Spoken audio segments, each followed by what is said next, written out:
it's little things like, oh, your child is on formula, you don't breastfeed. Oh, you had a C-section, not a natural birth. Oh, you don't live with your child.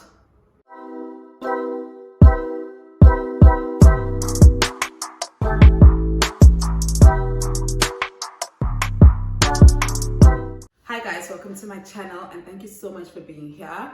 So today I want to talk about things that make you feel like you are less of a mother than the next person. What I mean by that is, like, you know, those small comments that you hear, and they're actually not small because they're loud. You hear them in social media, you hear them around your circles, you hear them actually more often than not. Like something as small like if you tell people that you had a C-section, already it's like in the rankings of strong motherhood, you rank a bit lower because you didn't go through labor and you didn't feel what it's like to push your child and all of that stuff.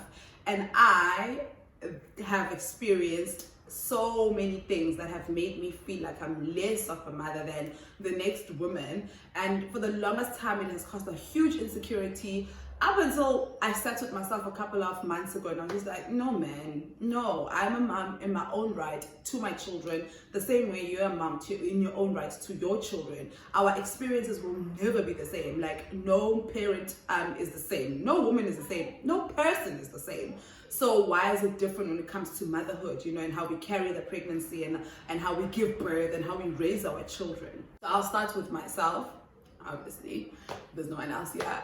With me, with both my pregnancies, I didn't gain any weight. You know, I was going through the absolute most. You guys know, if you've watched my previous videos, you know that both my baby daddies left me when I was pregnant. So obviously I had to go through all of that by myself. So instead of gaining weight, I lost a lot of weight because I was stressed out. So the mom shaming started as early as pregnancy. Like, people would be like, you're too small to be pregnant. Is your baby okay? Are you sure your baby's gonna be fine? Because you're just too skinny for a pregnant person.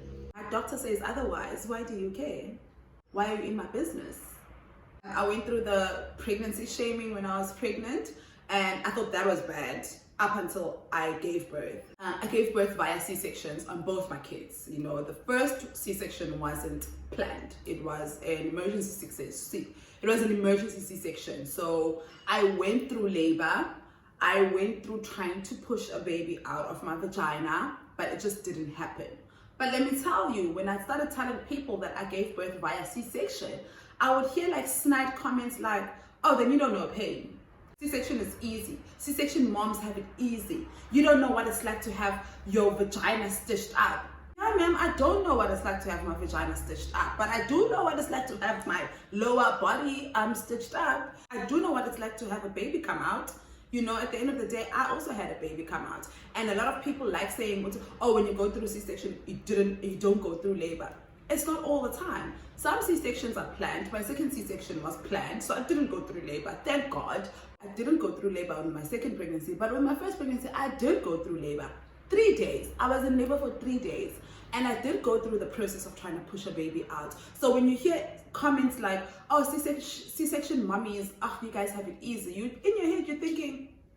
And then when you hear comments like, oh, but C-section moms, like, you guys didn't feel the pain. For someone, I don't know, for me, you would have to have gone through a natural birth and a C-section birth for you to be able to make comments like that, for you to actually know both processes, because you do go through pain during a C-section. Yes, you don't go through pain during the actual birth, but literally 30 minutes after, okay, cool, you get medication. But the minute you leave the hospital, you are in pain for at least 6 weeks. That's the minimum amount of weeks it takes for your C-section, for your to heal. And that's minimum. I started feeling like myself again in 2 months. So for people to say, oh, but C-sections, you don't feel pain, it's not painful, that's another thing for me. I feel like, okay, you guys go again with the mommy shaming. I've even had my own friends, people I considered friends, being like, oh, you didn't have a natural birth. And I'm like, no, the first one, I really wanted a natural birth the first time, but God had other plans. And the second time, you know what, actually, I didn't want a natural birth. Because people like saying, no, just because you had a C-section once doesn't mean you have to have a C-section for the rest of your life. I get it, really, you can try again. And another thing you guys don't understand is that Chances of you dying while giving birth, having a C-section, are way higher than chances of you dying on a natural birth. So if you're gonna come and diss a C-section birth mommy, you don't understand how much you're dissing, because this person could have died, you know. So for me, it's things like that that we don't take into consideration when we're mom shaming. Second thing I went through, I was shamed for, was not being able to breastfeed both my kids. The first kid, I couldn't breastfeed because I had to immediately go back to school. I stayed a week at home after giving birth, and the following week I had to write exams. So there was no way I was going to breastfeed. So my doctor ordered this pill that you take that burns the milk.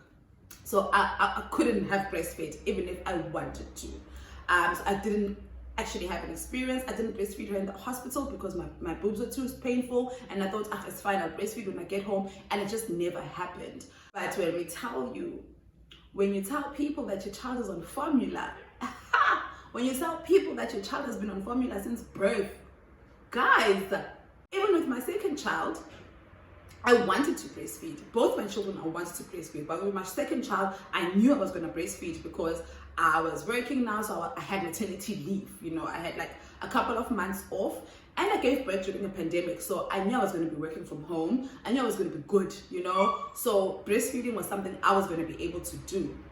But I couldn't because my body had different plans. I just couldn't produce milk. I remember as part of this mommy group, there isn't anything that those mommies told me to try that I didn't try. I was told to try Fanta, I was told to try Stony, oats, porridge. There's this thing that you buy at Discount called jungle juice. It's a mixture. It kind of works, but you have to take it all the time, and I just got tired. But when I tell people that I couldn't breastfeed, at 2-3 months my daughter had to be on formula, people are just like, how dare you? What do you mean you couldn't breastfeed? Breastfeeding is the best thing ever. Breastfeeding is so good for your baby. Breastfeeding is going to make your baby strong and healthy. And you're just like, don't you think I know that? And don't you think I would have wanted to breastfeed? So many circumstances that we go through that people you don't understand, but we are so quick to judge each other. Oh, I breastfed my child, so I rank at the top when it comes to being the best mom. And you put your child on formula, so are you even a mom? Those are some of the things that I've had to go through. Something else that we get mom shamed for a lot is the decision you make when it comes to what you do with your child during the day. I've heard a lot of people shaming other mothers who choose to take their children to creche over having them at home with a nanny. I don't know where it comes from, because at the end of the day, I mean, who cares if I take my child to creche, and who cares if my child has a nanny? You know, whatever works for you should be what works. But I've heard a lot of people who make it seem as if it's an issue to take your child to creche. It's almost like they're trying to make it seem as if you don't want to be around your child. And you know what? Sometimes you don't, actually. Like, sometimes you don't. But why is that a thing? Why is that something that bothers, someone else? Like, mom shaming is such a trip for me. Like, it's something I don't understand. Another things that I've been mom shamed for a lot, and it's mom shaming, and it's also the guilt I've carried. So I don't know what overweighs what, but it's not living with your children. In this case, not living with your child, because as you guys know, I had my first child when I was quite young. So my mom took my child, and she became her mother. And obviously I would come visit home during school holidays and during long weekends and stuff like that. But I had to live in another province so that I could basically make a life for myself, for my children, for my child at the time, because I had one child. For 12 years, I had one child that I did not live with because of circumstances. I will link the video where I talk about how, why I couldn't live with my child for so long. And every time I would tell someone, or every time someone would have a conversation about, oh, motherhood is so hard, and I'd try and chime in and be like, oh my gosh, girl, don't I know it? They'd be like, but you don't live with your child. I'm like, oh, okay, so I guess motherhood is not hard for me because I don't live with my child, So it's things like that that contributed to the guilt and shame I carried for not living with my child. So when people are just like, yeah, but you don't live with your child, so you won't understand what's hard about motherhood. And I was just like, guys, motherhood is hard. And it's not what's hard about it's not just the sleepless nights. It's not just having a sick child in your care. It's not just about those things that you experience every day. There are also other aspects of motherhood that are hard, which is the emotional part. You know, for me, I always say that motherhood is the most emotionally taxing thing I've ever had to do. And that for me was hard. You know, for the 12 years of my daughter's life, it was hard for me, but it's something that you can't really say now because what do you mean? What do you mean motherhood is hard for you? You don't have a crying baby at night.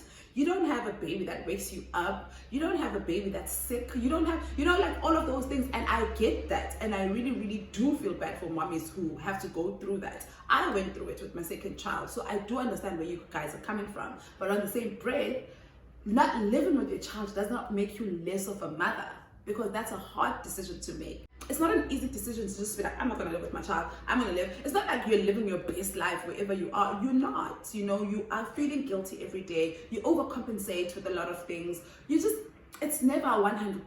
It's not the same. And I'm talking from experience. For 12 years, I didn't live with my child. And for the past year, I've lived with my child. Well, I've lived with my children.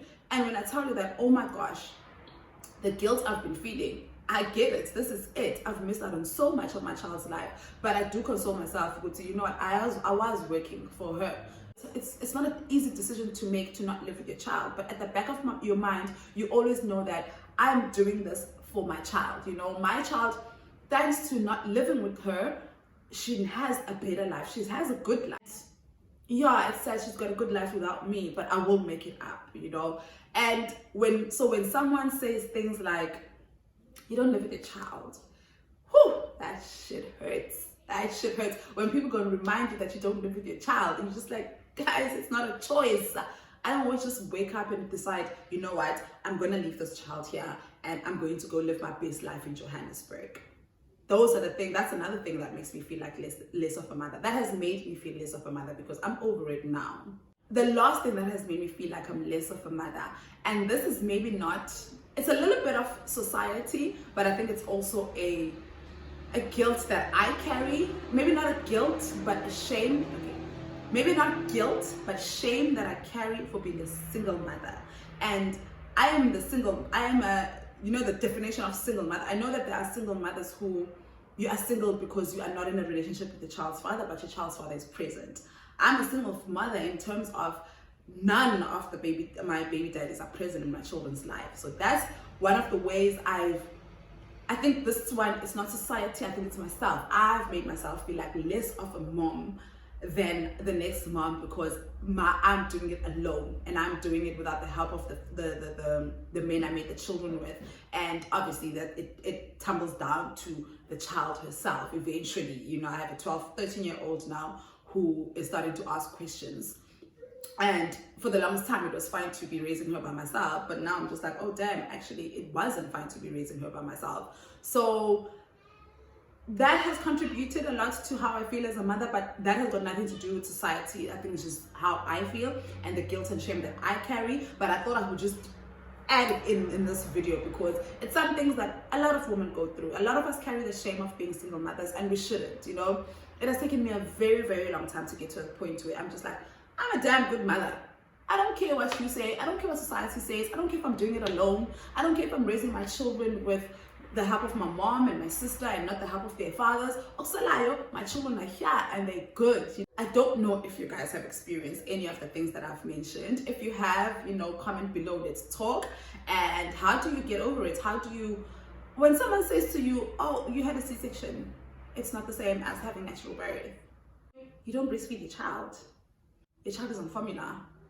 Babe, how do you respond to that? And are you guilty of shaming other moms? I don't know. I think I might be also guilty of mom shaming. I can't think of it right now because I'm trying to come for other moms that shamed me. I'm sure I'm guilty of mom shaming. I think we all are, but to what extent? If you are guilty of mom shaming, girl, you're not alone. But let's do better. We can do better, especially when we know better. I've got 2 kids who are born under 2 different circumstances, and they've been raised differently. So I'm learning a lot, and I'm unlearning a lot. So that's what I'm trying to say, that if you have mom shamed anyone, it's okay. It's okay. You will unlearn, but you will have to want to unlearn. Let's stop the mom shaming, and let's remember that we need each other, and let's remember that you are doing the best that you can as a mother. There is no manual. Like, I wish there was. I really wish there was, but there isn't, you know. So we are just literally, you play by ear when you're a mother. You're doing the best you can, and with the best resources that you have. This is the end of the video. Thank you so much for watching till the end. Please don't forget to like and comment. If you're not subscribed, please don't forget to subscribe. And please don't forget to share my content with your social media followers or anyone that you think might relate. I will see you next time.